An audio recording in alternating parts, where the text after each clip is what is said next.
But God provides, because look who showed up today. Amen. Thank you, thank you, thank you. Jetty Walker thought her luck had run out when the state of Michigan abruptly ended its 2-year run of free bottled water distribution to Flint residents on April 6th.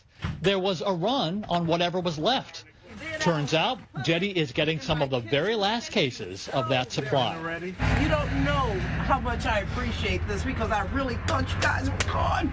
Yeah. I do. In the spring of 2014, city leaders in Flint worked with state officials to quietly switch Flint's water supply from the Detroit River to the Flint River, knowing that it was dirty and dangerous in a cost-saving measure. Sure enough, it caused lead to leach from residents' pipes and into their drinking water. Come on. I'm just gonna brush your teeth after you're done. Tiantha Williams' son, born 3 months premature around the time the crisis was exposed, tested positive for lead poisoning and now suffers the effects. At almost 2.5 years old, he still hasn't said the word mommy. It's sad and it's scary and it pisses you off. It makes you mad. The family has been going through 2 to 3 cases of state-donated bottled water a day for everything from cooking to teeth brushing. Outside Tiantha's home and thousands more, flags mark the spot where lead pipes will eventually be replaced.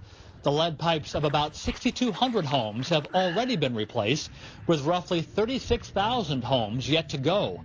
But Michigan's Department of Environmental Quality, or DEQ, says that since Flint's water supply was switched back to the Detroit River in October of 2015, lead levels in the water supply have been going down to the point where all the water is now safe to drink, even in homes that have the old lead pipes. The trouble is, no one trusts the state government. That trust was obliterated years ago. And my son is very sick. Heart transplant.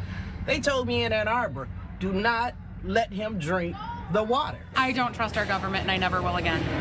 The Department of Environmental Quality declined an on-camera interview, but they tell us the bottled water distribution cost the state around $29 million, and that the state could have legally ended that program months earlier, and that the state will keep on providing free water filters, even though many residents don't trust those either.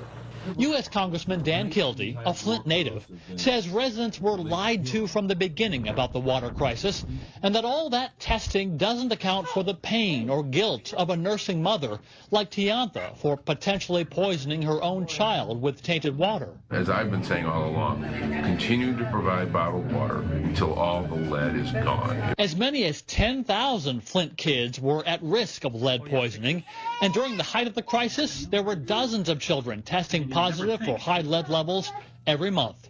Today, that number is down to about 6 or 7 every month, which is on par with other cities of Flint size. Here at Flint's Greater Holy Temple Ministries, Sandra Jones leads her troops in the Battle of the Bottles. During the height of the water crisis, so many semi-trucks loaded with donated bottled water rumbled up to the church that they cratered the parking lot. Sandra has pleaded with the Department of Environmental Quality to keep the bottled water coming until all the lead pipes are replaced. Please continue to service those persons, those households. But that wasn't even a consideration. But somehow, some way, Sandra says, through corporate donations and charity partners, the church is determined to keep getting free bottled water to those who will never trust the state or their own pipes. And like I said, thank you. God bless you. God bless you. We'll see you next week. All right, I'll be here for it.